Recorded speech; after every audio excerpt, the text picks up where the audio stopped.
বিগত 25 মার্চ 2025 তারিখে নারী ও শিশু নির্যাতন দমন সংশোধন অধ্যাদেশ 2025 প্রণয়ন করা হয়।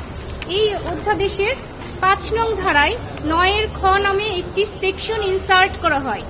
এই সেকশনে বলা হয়েছে বিয়ের প্রলোভনে শারীরিক সম্পর্ক করার শাস্তি। এই সেকশনের মূল কথা হচ্ছে, যদি কোনো পুরুষ কোনো নারীকে বিয়ের প্রলোভন দেখিয়ে শারীরিক সম্পর্ক করে, তাহলে সেই পুরুষের 7 বছর সশ্রম কারাদণ্ডে দণ্ডিত হবেন এবং অর্থদণ্ডেও দণ্ডিত হবেন এবং উভয় দণ্ডেও দণ্ডিত হবেন। অর্থাৎ বিয়ের প্রলোভনে যদি কোনো শারীরিক সম্পর্ক হয়, পরবর্তীতে নারী এসে যদি বলেন যে তিনি প্রতিশ্রুতি রক্ষা করেন নাই, তাহলে সেই বিষয় নিয়ে আদালত 7 বছর পর্যন্ত কারাদণ্ড দিতে পারেন সেই পুরুষকে। এই বিষয়টি নিয়ে এইড ফর ম্যান ফাউন্ডেশন এবং সুপ্রিম কোর্টের আইনজীবী মোহাম্মদ রাশিদুল হাসান এই আইনটিকে চ্যালেঞ্জ করে রিট পিটিশন ফাইল করেন বিগত এপ্রিল মাসে, এবং রিট পিটিশনটি ফাইল করার পরে এতদিন শুনানি হয়েছে। আজ শুনানি শেষে মাননীয় বিচারপতি হাবিবুল গনি ও মাননীয় বিচারপতি সৈয়দ মোহাম্মদ তাজরুল ইসলামের দ্বৈত বেঞ্চ রুল ইস্যু করেছেন। রুলের মূল কথাটা হচ্ছে যে এই যে নারী ও শিশু নির্যাতন দমন অধ্যাদেশ 2025-এর মাধ্যমে যে ইনসার্টেড যে সেকশন 9 খ, অর্থাৎ বিয়ের প্রলোভনে শারীরিক সম্পর্ক, এখানে যে পুরুষের যে শাস্তি বিধান রয়েছে 7 বছরের, এটি কেন অসাংবিধানিক নয় এবং কেন এটি স্ট্যাক ডাউন করা হবে না। এই শাস্তি শুধুমাত্র পুরুষের ক্ষেত্রে প্রযোজ্য।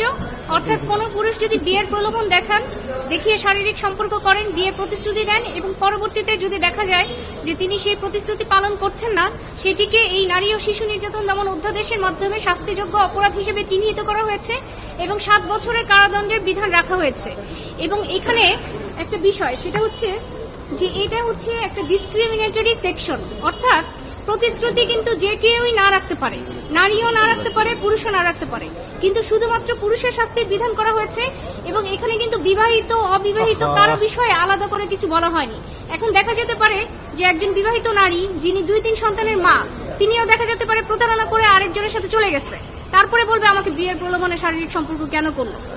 এই বিষয়গুলি আমরা আদালতে তুলে ধরেছি যে শুধুমাত্র একজনকে দায়ী করে এরকম একটা ভেগ এবং এই ধরনের ডিসক্রিমিনেটরি একটা সেকশন, যেটাকে একটা লিগ্যাল উইপেন হিসেবে ব্যবহার করা হবে, এই সেকশনটা আনকনস্টিটিউশনাল। আমরা আদালতের সামনে সেই বিষয়গুলোকে ডেসক্রাইব করে তুলে ধরেছি যে এইভাবে হলে আপনি শুধুমাত্র একটা শ্রেণীর হাতে আরেকটা শ্রেণীকে শোষণ করার হাতিয়ার তুলে দেওয়া হবে।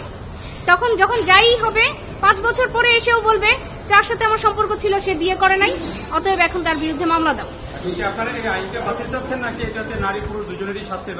আমরা যেহেতু নারীর কোনো আলাদা করে শাস্তির ব্যবস্থা নাই, তাই শুধুমাত্র পুরুষকে শাস্তির বিধান রেখে আইনটি আমরা বাতিল চেয়েছি। কোনো ইন্টারিম অর্ডার নেই, এই বিষয়ে কোর্ট রুল ইস্যু করেছে।